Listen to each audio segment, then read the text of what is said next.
Okay, so this clown, Jason Ugwu, I mean, the guy's delusional. He says you don't. So he said he started promoting Messi. He said, okay. He says Messi not having at least half the votes is crazy. This is on the poll of Players' Choice. Messi not having at least half of the votes is crazy. Is the best of the sports out of all these players. Braun second. So I said I disagreed with that. Okay. I said that Cannavaro, the 5'9" center back who played for Real Madrid and who destroyed forwards who were taller than him with his strength and his marking and tackling, Cannavaro was a million times better than Messi. And Ugwu says, yeah, Thomas Muller was better than Beckenbauer. And I said Messi isn't even the best attacking midfielder. That would be Muller because he can defend in a deep block, or Pirlo because he was better defensively than Messi, or even Maradona because Cholo Simeone's defending made up for Maradona's poor defense. Ugwu says, you don't know football, my guy. Imagine debating that Messi isn't by far the most talented and best football player. First of all, Messi isn't even a cam. He plays more as an inverse winger or 9. Pirlo was never considered an attacking midfielder. He's a CM, and Muller plays more as a 9 than as a cam. And I said Messi is a cam. He's too slow to play RM, and he can't defend 1v1 versus opposition fullback in a deep block 4-4-1-1 or 4-2-3-1 hybrid system. He can't play the cam position unlike Griezmann or Ceballos because he doesn't track back on defense. He's a pure trequartista. He is weak and lacks strength.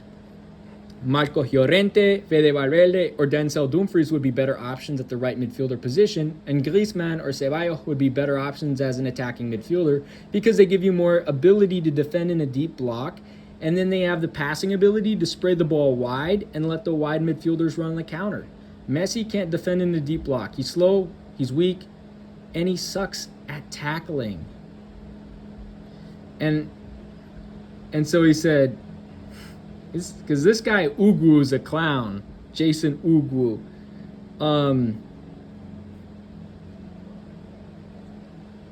And I said, trust me, I know football. Cannavaro, Maldini, Pepe, Cholo Simeone, Sergio Ramos, Nigel de Jong, Sergio Conceição are the best players.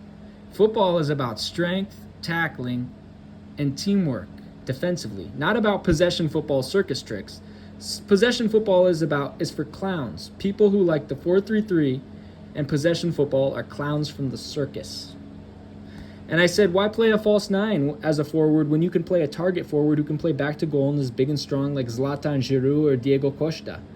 Pirlo is not a true 8 because his tackling ability was never that good. Gattuso is the best center midfielder of all time. Currently, Koke is the best number 8. I would consider Modric to be a 10 because he's never been the best tackler. Messi is more of a trequartista. Hazard is more of an inverted winger. Why play with an inverted winger when you can play with traditional wingers who can defend in a low block and then obviously offensively can stretch the back line with their runs in behind? Why play with a false 9 when you have a target forward who's a behemoth and can play back to goal? And I said Cannavaro is the best professional athlete of all time. Messi is a hormone hobbit who is a circus clown and can't defend. And I said Messi regularly plays attacking midfielder for Argentina and is listed on Football Manager as an attacking midfielder. The GOAT of American football is Tatupu, followed by Brandon Browner, Red Bryant, Richard Sherman, Cam Chancellor, Bruce Irvin, Cliff Averill, and KJ Wright. And I said Muller is a number 10. He is a Roimdotter. Roimdotter are number 10. Choupo-Moting, Eric Maxime Choupo-Moting is a number 9. And he said, you have an odd way of greatness. None of those players except Cannavaro, Ramos, and Maldini are considered top 50. Football is not about strength and tackling, and never was and never will be. It's about technique, skill, IQ, and many more. You, my guy, just brought me the worst take ever seen, and you will get clowned for it. Actually, so you can't have technique if you don't have strength, and we're gonna talk about that. I'm gonna debunk each point one by one. And I said Koke is great at tackling and defending. Football is about strength, tackling, and defending. Ask Cholo Simeone or Pepe if you don't believe me. Even ask Stefan Savic. Also, Saul is better than Messi because he's bigger, stronger, and faster, and better at defending in a low block. And better at defending and can defend in a low block. And I said, not best 8 ever, best 8 currently playing. Gattuso is the best 8 ever because he had strength, tackling, and marking, and he can defend in a mid block or a low block. If football is about skill and IQ, then why does Messi have fewer tackles than other right midfielders, including Marcos Llorente, Fede Valverde, or Denzel Dumfries? Although I think Valverde is better as a defensive midfielder than a right midfielder, but that's a discussion for a different time. Football is about defending, tackling, toughness, and strength. You disrespect the art of defending the art of a low block defense and the art of the 4-2-3-1, 4-4-1-1 hybrid formation. Football is about defending, tackling, and strength. That's how Simeone made his name as a player. Same with Pepe, Ramos, Maldini, Cannavaro, De Jong, and Gattuso. And I said football has always been about strength, defending, toughness, and tackling. I would rather win ugly than lose beautifully. Defense is why Liverpool lost to Real Madrid the last several seasons and why they lost to Atletico in 2020. Trent Alexander-Arnold is a clown who can't defend. Mo Salah can't defend. Thiago can't defend. Messi versus Ronaldo is a false dichotomy. Maldini versus Cannavaro or Pepe versus Cannavaro is the real debate. And I also said football will always be about strength, tackling, and defending. And let's see what the man, the myth, the legend, Dane Miller from Garage Strength has to say. Look at that. He has hella articles about strength and soccer, right? And this is called Get in Shape, Soccer Shape the Smart Way. So what we see happening, and I also always make the argument that soccer is a strength sport and not an endurance sport. What we see happening is that soccer has a prevalent culture of doing lots of endurance work. From all this volume, soccer players may have issues, knee issues, ankle pain, shin splints, or lower back problems that just lead to issues with cutting from the handling of conditioning, over an amount of time. Soccer players will be told they don't have to go to the weight room, no need for strength-based work, and just to get outside on the field, run a few laps, athletes will be fine. But the issues don't go by the wayside. Just because they just continue in progress from season to season, athletes feel the wear and tear as the seasons add up and age stacks up. Instead, we can condition soccer players to be more explosive, better equipped, and have improved conditioning later in the competition. And they talk about coordinated and endurance and acceleration. Reading the words coordinated endurance and acceleration, we might make one think they're on the opposite end of the spectrum. We think of endurance as the ability to run for 4 to 6 minutes at a time without getting gassed. Soccer is a sport that the game lasts for 90 minutes. Athletes have to have good endurance to play the sport effectively. On top of that, there's going to be a lot of stopping and going in soccer. There's a lot of cutting in soccer, like, agility, stop and go, lateral movements type of stuff.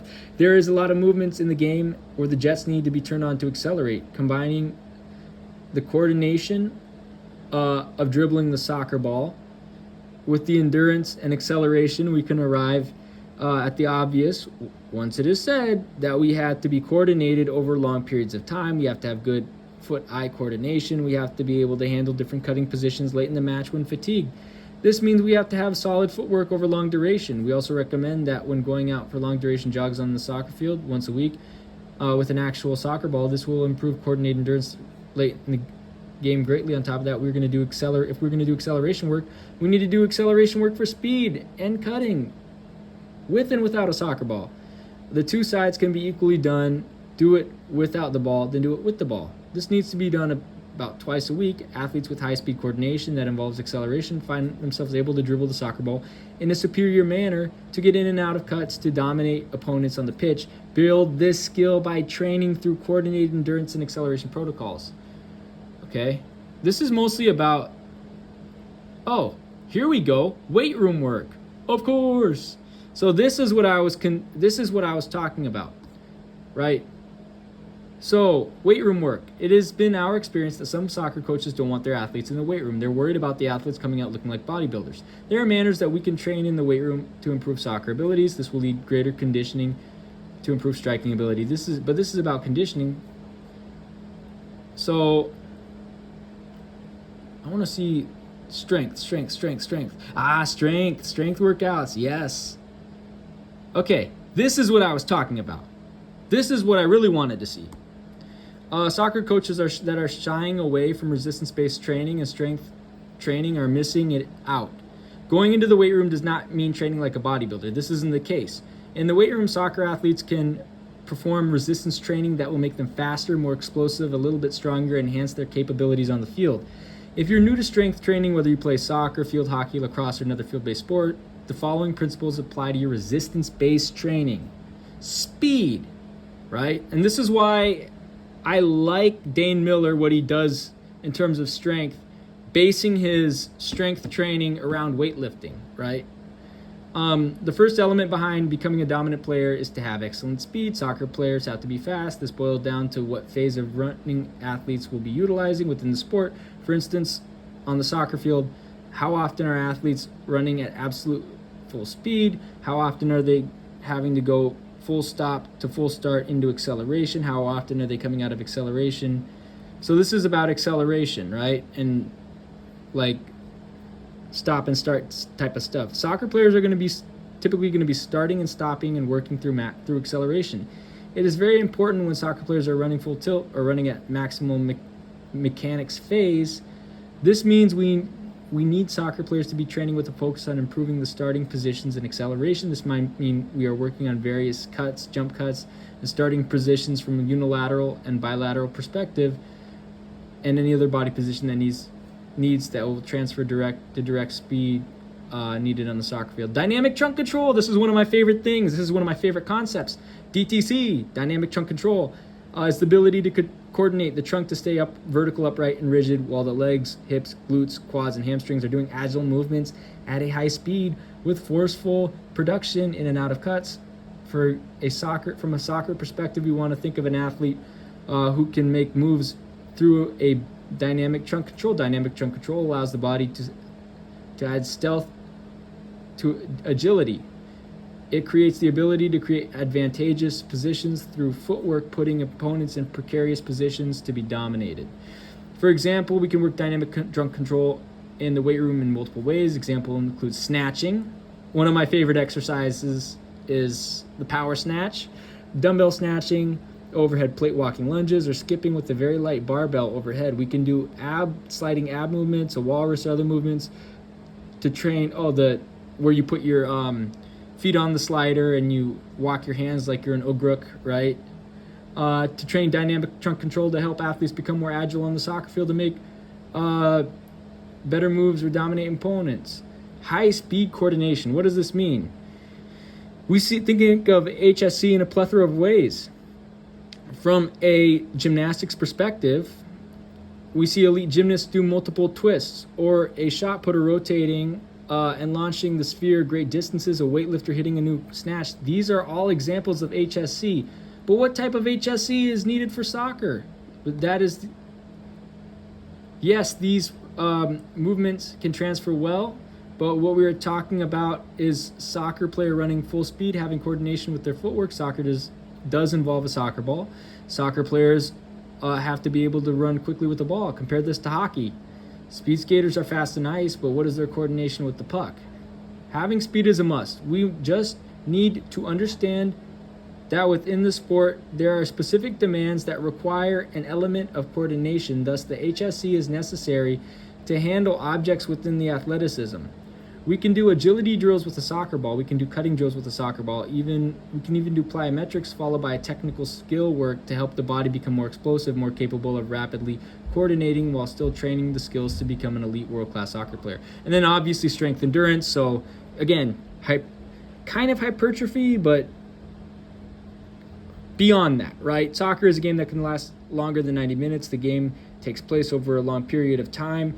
There is a lot of starting and stopping during that duration. Soccer players have to have strength endurance to help prevent injury. Strength endurance can be trained in the weight room. It can also be trained on the soccer field while out doing technical work. Think about 800 meters. They are really fast, extremely fast. Yeah, they're not that fast compared to sprinters. They also need to have really solid strength endurance. Soccer players might benefit from training in manners that are similar to the way 800-meter runners train. For example, some of the stuff we can do in the weight room that is similar to doing single leg squats with lighter weight for sets of 15 to 20 reps. To be under stress for a longer period of time. We can also do sled pushes for time frames of 5 minutes. We can also do long duration isometrics. All of these movements will drastically increase strength endurance. And then positional comparison. Strength coaches often lack the understanding of the game of soccer here in the United States to figure out how to train specific positions to optimize athletic performance. We need to train positions in a specific manner that exemplifies the skill required on the pitch from that position. United States strength coaches tend to know how to American football pretty well. We see parallels between training soccer forwards in a similar manner to wide receivers. I would argue that center forwards should be trained as tight ends. If you're playing center forward, you're bigger and stronger, or at least stronger than a player playing on the wing. And you have to be good in the air, and you have to be good back to goal. So you need strength. So I would say center forwards should train like tight ends. I think wings should train like wide receivers.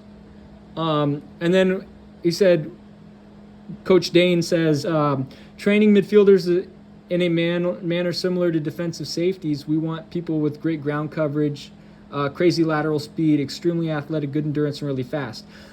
D-mids, strong. I agree, and I think we should train D-mids like strong safeties. I think D-mid, defensive mid, you see similar attributes. Lateral speed, great ground coverage, athletic.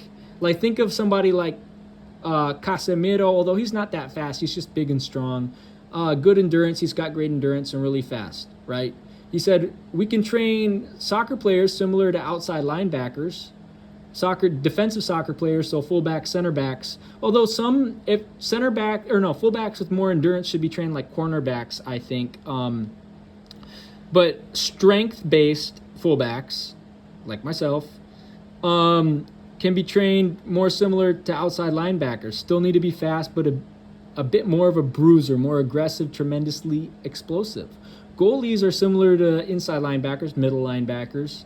Goalies have a lateral movement, and a lot of lateral movement that leads to going forward. They also have to be extremely explosive with incredibly fast reactions. As strength coaches, we have to understand when to put the 4 elements into play. We have to know in our periodization when we'll be focusing on speed, how we can focus on DTC in tandem. At the same time, we have to manage when to focus on HSC and strength endurance to create soccer players that demonstrate explosive, aggressive, fast movements throughout the game, with not having them tire out late in the game.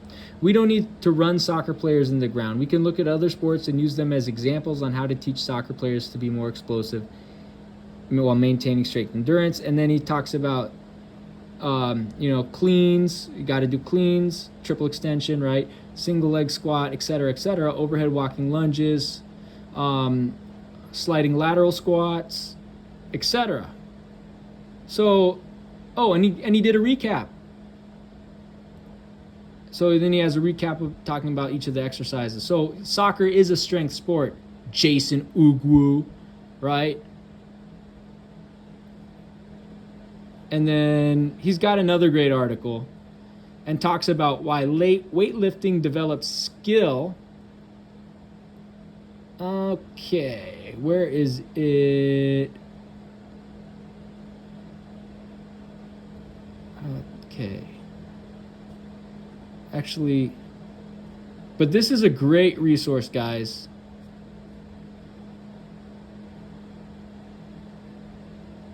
Again, this guy's a strength coach. He's trained soccer players before.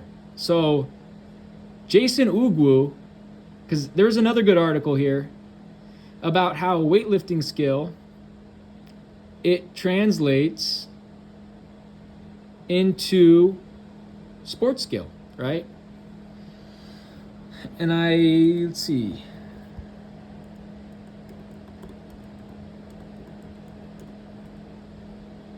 Weightlifting. These are his programs.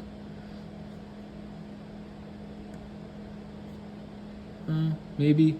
But he talked about how weightlifting technique translates into like soccer and American football and basketball technique.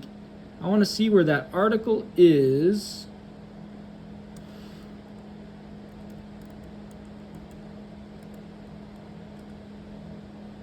Okay.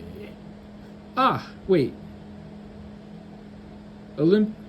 Weightlifting is unbeatable for sports performance. This is the article. He said those of you who are familiar with my coaching style know that I base almost all my programming around the Olympic weightlifting movements, and not just for my weightlifters and throwers. The majority of my clients at my gym will learn to perform the snatch, clean, and jerk during their time here. I thought it might be helpful to outline some of the whys using weightlifting as the basis for athletic development here at Garage Strength. First, these movements are fast. Athletics requires individuals to be explosive, and being explosive with hundreds of pounds on the bar will usually transfer to being explosive in your sport. The snatch and clean and jerk see the weight accelerate through the entire strength curve, so the weight only moves faster and faster after it breaks out the floor. This sort of speed demands fast recruit of motor units and muscles, which is exactly what all athletes want. The weightlifting movements can be great at not only recruiting these muscles to be faster, but teaching individual athletes how to actively recruit these motor units. This can be very important for a sport like throwing, where the athlete has to accelerate an object as quickly as possible as they can in a very small amount of time. The aspect of bar speed is also very helpful for me as a coach when it comes to peaking athletes. I can take a look at how quickly an athlete is moving a particular weight and understand how their fatigue levels are, and when I need to change the volume and load parameters for them to have a great peak.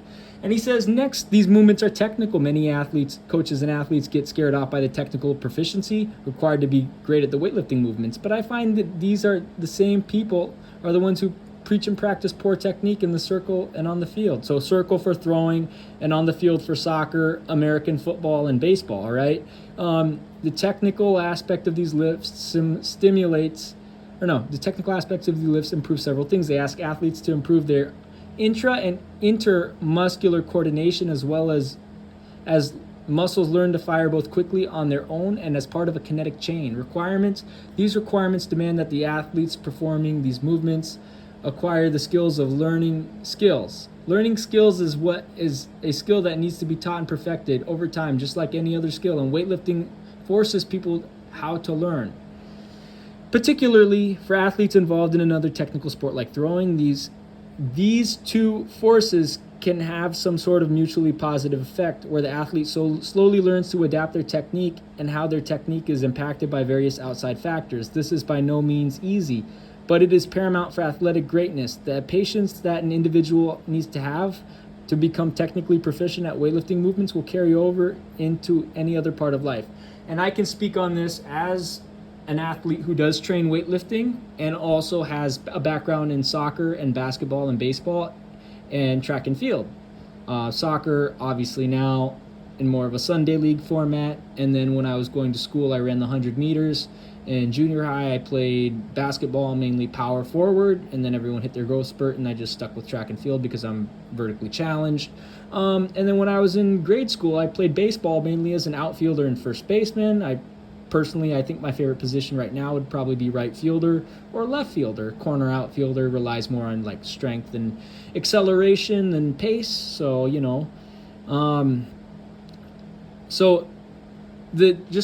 technical proficiency at weightlifting teaches you how to be better technically at every aspect of life, right? And it's learning a skill, and learning skills are good, right?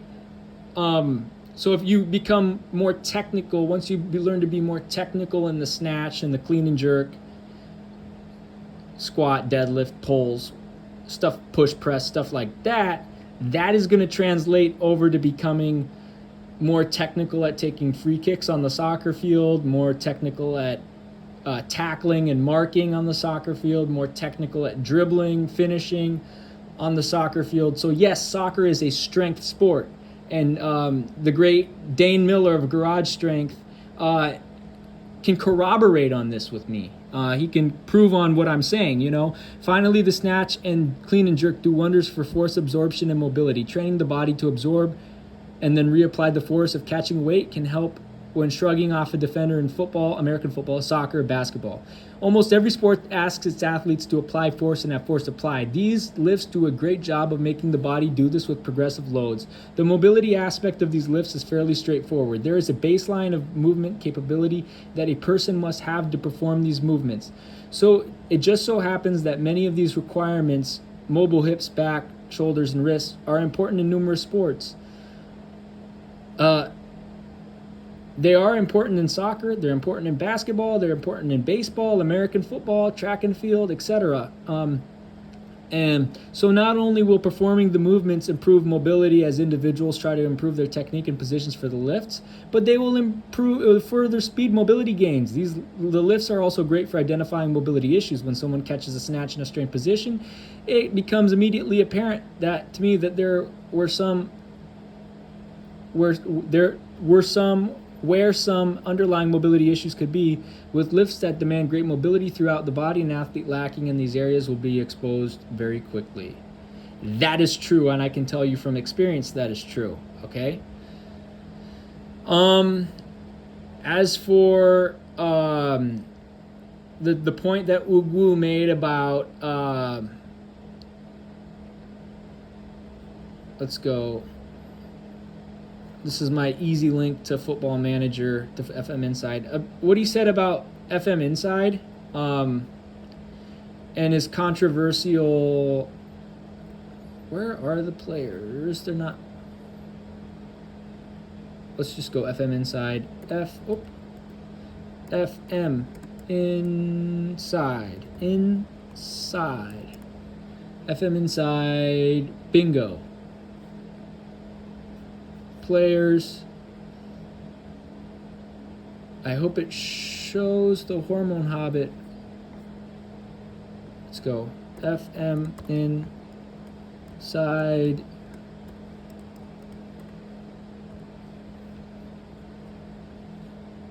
So let's look at the little Hormone Hobbit. They call him the goat. I call him a sheep. So age 35. Attacking midfielder right, attacking midfielder center, striker. So we're both right. But what are his most natural, suitable roles? Enganche, so that's attacking midfield. Attacking midfielder support. Advanced playmaker support, that's both attacking midfield. Attacking midfielder attack, that's attacking midfield. And trequartista attacking, that is also attacking midfield. So it is safe to say that Lionel Andrés Messi is an attacking midfielder, a center attacking midfielder. Now, about what I was saying, he has a 4 in marking and a 7 in tackling. So you can't really, he doesn't track back on defense. He has a work rate of 9, so he's not tracking back on defense. Defensive positioning, 5, right? You go over here, mediocre acceleration, that's a 16. Mediocre pace, that's a 15. Shitty stamina, but I also have shitty stamina, 13. Strength, 9, so he's weak. He can't defend. You can't play him in a deep block, in a low block. Terrible player. Now, I don't know why they give me all these advertisements. Let's go. FM Inside. Oh, I can't even spell.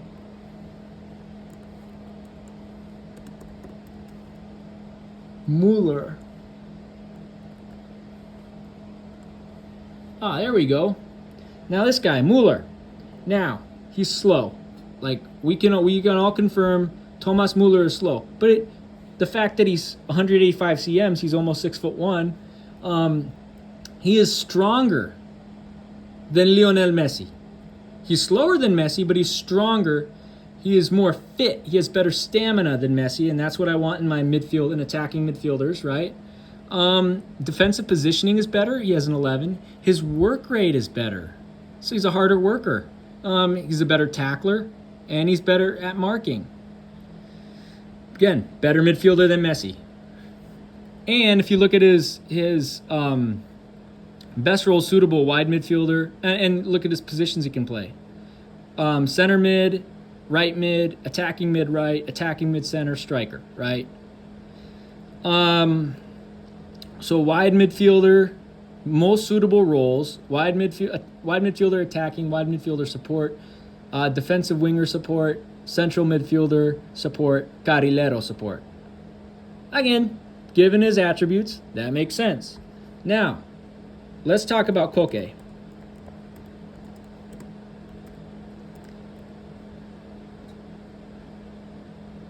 Koke, Jorge Resurrección. Center midfielder, right midfielder, left midfielder. 5'10", 5'10", right? 178 cms. Way better. 13 in marking, 14 in tackling. Defensively, he is better than Messi, right? And if you look at his work rate, 16, defensive positioning, 15, and then strength, 12. He's slow as shit. 13 in acceleration, 13 in pace. He's slow, but he's stronger than Messi. So he's the best number 8. Now,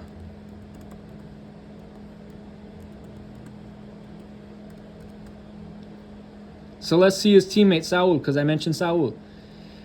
Saul can play basically anywhere in midfield except as a number 10, right? He can play as a 6, he can play as an 8, he can play as a 7, he can play as 11. He's 6 foot. And he has a 14 in tackling, a 13 in marking. That's okay. That's pretty good. Defensive positioning, a 15. In pace, he's kind of slow. He has a 13 acceleration, 14 pace, 12 in strength. Not the strongest guy, but he's a better player than Messi. Now, let's see Dumfries, because I mentioned Dumfries.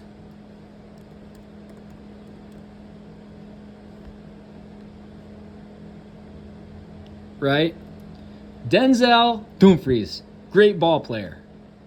189 cms. He's 6'2", almost 6'3". Right back, defender right wing back. So right back, right wing back, right midfielder. Again, pretty good stats for a right midfielder. 13 tackling, only 11 for marking. His should be higher. Defensive positioning 12, but heading 15. So if he makes a run off the back post and he's on the weak side of a play, he can make that back post run and score on a header, right? 14 in acceleration, 16 in pace, so okay, mediocre, average acceleration, average pace, 15 strength, 15 stamina. Great athletic tools. And he's more of a winger, no-nonsense fullback, attacking fullback, defensive winger, wingback. That's the type of player you want wide on the right-hand side of your formation. He can defend in a deep block. He's got the pace, the strength, stamina, and fitness, and to be good, right? To be a good ball player. Now, let's see. Did I mention I mentioned Valverde? So let's check out Valverde and let's check out Llorente also, right? Federico Valverde, el pajarito, right? El halcón, el pajarito, right? So 181 cms, he's 5'11". I thought he was 183. I thought he was 6 foot. He's 5'11". The 11 listed here is 5'11". 13 in marking, 13 in tackling. Those numbers obviously should be higher. Positioning, defense positioning 12, work rate 17. But here's what separates him. Pace or acceleration 17, pace 17, stamina 17, strength 14. That's pretty good stats. And he can play as an 8 or he can play as a 7. He can play as a center mid or right mid or attacking right mid, right? So his best roles are box-to-box midfielder, winger, ball-winning midfielder, mezzala. Makes sense, right? Given his attributes. And if we want to talk about Llorente, let's talk about Marco Llorente, because he's an interesting guy too, as a footballer.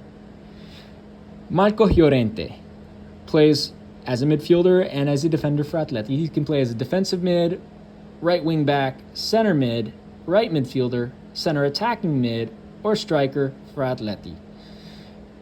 Unique skill set, interesting player. His best roles are wide midfielder, center midfielder, carrilero, defensive midfielder, and box-to-box midfielder. and he has a 15 in tackling, 11 in marking, 12 in defensive positioning, a 15 in strength, 16 in stamina, 14 in pace, and 14 in acceleration. He is a beast in the midfield, on the right-hand side of a midfield. And he's gonna deliver for you defensively. He'll deliver for you offensively, and that's what we ask for midfielders, especially even wide midfielders, left mid, right mid. So Ugwu. So Jason Ugwu. Again, what did you just learn, dude? To build skill, you need strength. And weightlifting builds skill. Weightlifting also builds strength. And football is about defending, tackling, marking, and strength. It's not about no skill is developed through strength. So yes, football, soccer is a strength sport. And I feel really vindicated about this because for all the clowns that all talk about, oh, offense this, offense that, skill, IQ. Yeah, but how do you develop that? Strength. And like Coach Dane Miller said in his article, the skills of weightlifting really transfer over onto the soccer field. And the fact that Messi doesn't have the defensive skills and that he's weak, he's quite frankly weak and slow, and he can't defend. Again, that's just further proof of how vital strength is to soccer. And you might say, oh, but he has relative strength. But relative to who? Because I could probably name several other players who are 5'10" that are stronger than him. So, there you go. Strength. So I feel pretty vindicated given all the statistical evidence and what strength coach Dane Miller said about what I said. About how his evidence corroborates onto my point. So there you go. End of discussion. Soccer is a strength sport. Messi is a Zionist hormone hobbit. Cannavaro is the greatest soccer player of all time. Soccer is about defending, strength, and tackling. And you build skill through strength. You don't build it through technique, endurance, because you lift weights in the weight room. You do weightlifting, clean and jerk, snatch in the weight room, right?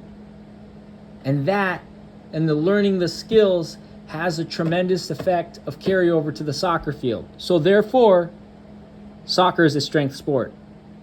Soccer is 100% a strength sport, and people need to start treating it as such. I agree 100% with Dane Miller. Soccer is a strength sport. Period. End of discussion. There you go.